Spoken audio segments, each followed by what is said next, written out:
The frost-dusted halls of Davos echoed just a few days ago with a stark warning from Canadian Prime Minister, my friend Mark Carney, a message that resonates like thunder across our continent.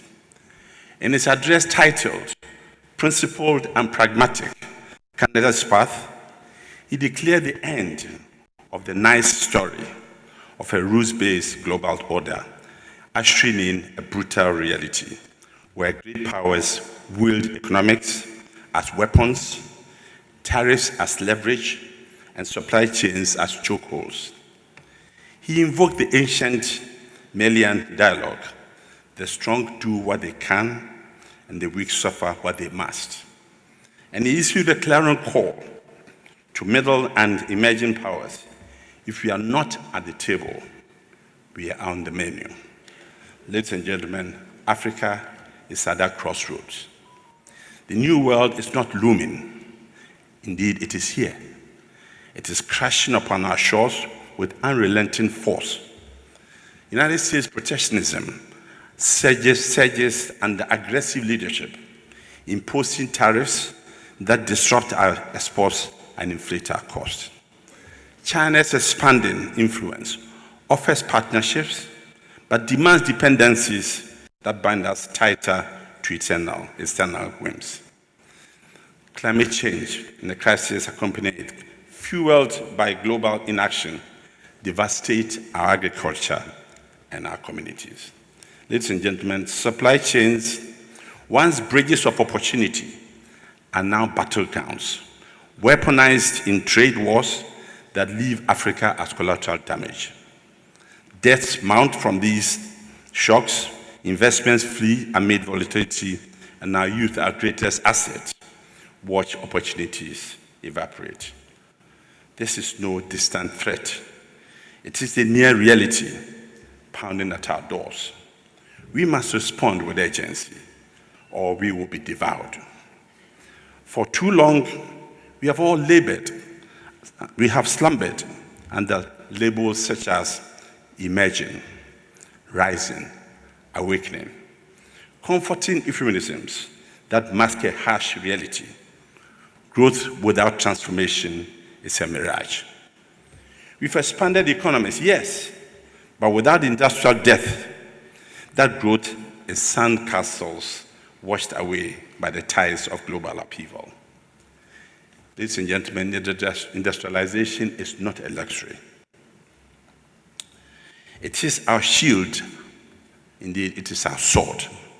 It forges resilience where value is captured locally, skills are honed, technology is mastered, and prosperity withstands commodity cycles and external shocks. Without it, ladies and gentlemen, we remain suppliers to the world, feeding the beast that grows stronger whilst we grow weaker. Prime Minister Carney's words cut to the bone. The world is in rapture. It is not in transition. Institutions like the WTO and the UN are crumbling as great powers exploit vulnerabilities. For Africa, this means our raw materials fuel electric cars in distant factories, our cocoa sweetens chocolates branded abroad, our oil powers engines we don't build. We capture crumbs while others feast on the value. Global politics, ladies and gentlemen, amplifies this injustice. Tariffs from superpowers trap us in low value chains. Conflicts disrupt our supplies, and coercion from afar dictates our terms. But herein lies the opportunity. Carney challenges us with middle powers must unite, build coalitions, and assert control. Ladies and gentlemen, Africa, with its 1.4 billion people, with its vast resources and youthful dynamism, is no weakling. We are the emerging force that can redefine the table, or we will risk being served upon it. This is the moment for Africa to be selfish, unapologetically so, boldly selfish in pursuing our interests. No more deference to distant agendas. No more exporting raw material potential while importing finished dependency. Selfish means prioritizing. Africa first, beneficiating our minerals on African soil, processing our agriculture into global grants, manufacturing pharmaceuticals that secure our health sovereignty. Selfish means demanding fair terms in every deal, rejecting exploitation disguised as aid, and leveraging our collective weight to negotiate from strength. Carney urged middle powers to stop pretending about the other's flaws, to name realities and act. Africa, let us name it. The old world profited from our fragmentation. The new world demands our unity. Let's be selfish, yes, but in a way that uplifts all Africans, creating jobs that dignify, wealth that recirculates, and futures that inspire. To achieve this, ladies and gentlemen, we must turn inward, fiercely inward-looking, harnessing our own strength rather than chasing external validation. AfTA, the African Continental Free Trade Area, is not just a treaty. It is our lifeline, our fortress in this ruptured world. Yet, for far too many years, it has lingered as aspiration, not action. We must wake up.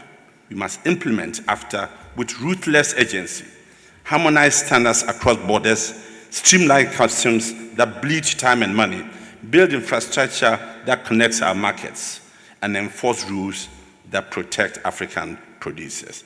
Imagine, just imagine, a truck laden with Nigerian textiles rolling seamlessly to Kenyan factories.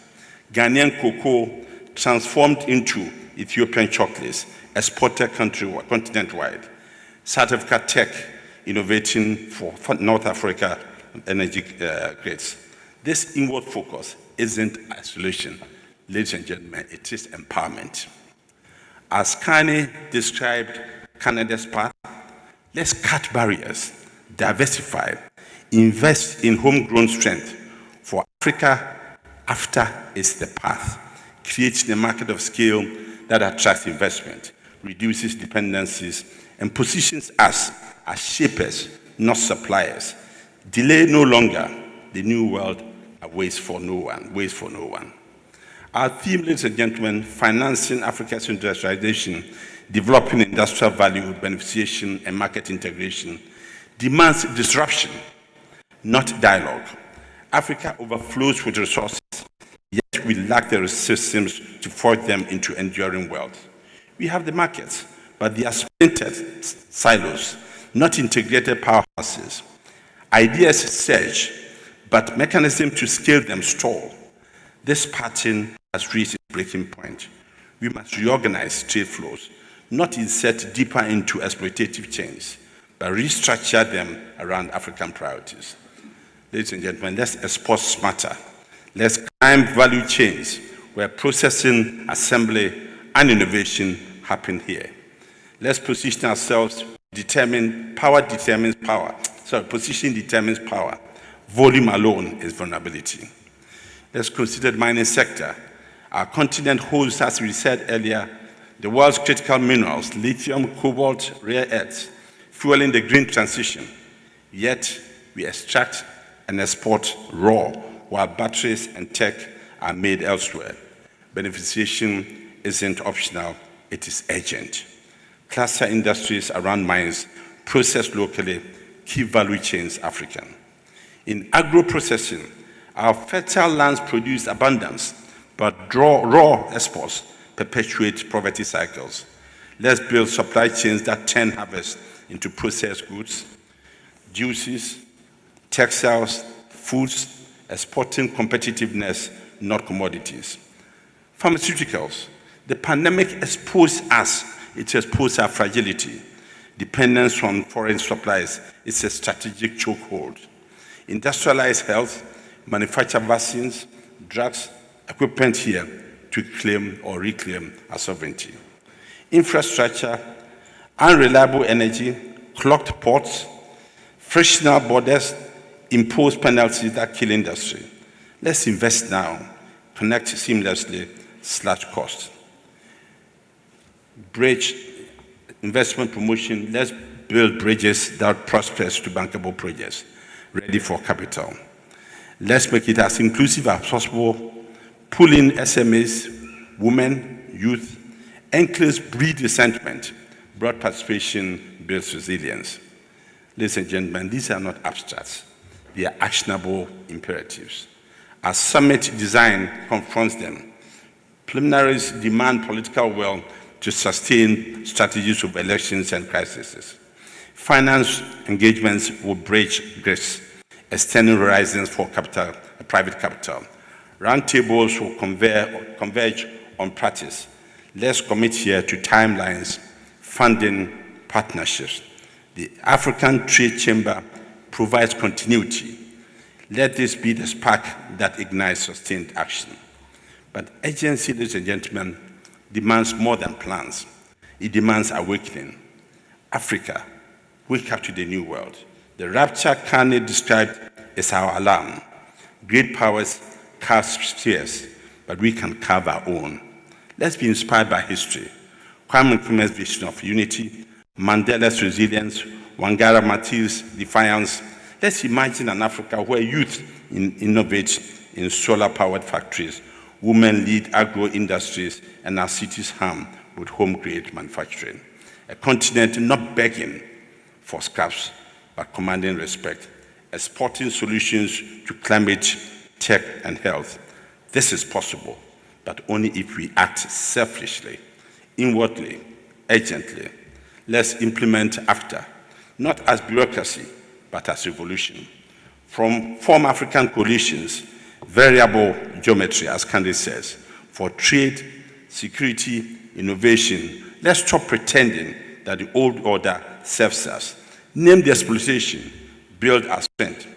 In this reorganizing world, delay is defeat. Candy's part is now is ours. Pragmatic, principled pragmatism. Let's uphold values like sovereignty and sustainability while pragmatically pursuing interests. Africa, let's be the middle power block that tips the balance. Diversify partners. Let's define coercion. Industrialize with purpose. Together, we don't survive. Indeed, we thrive.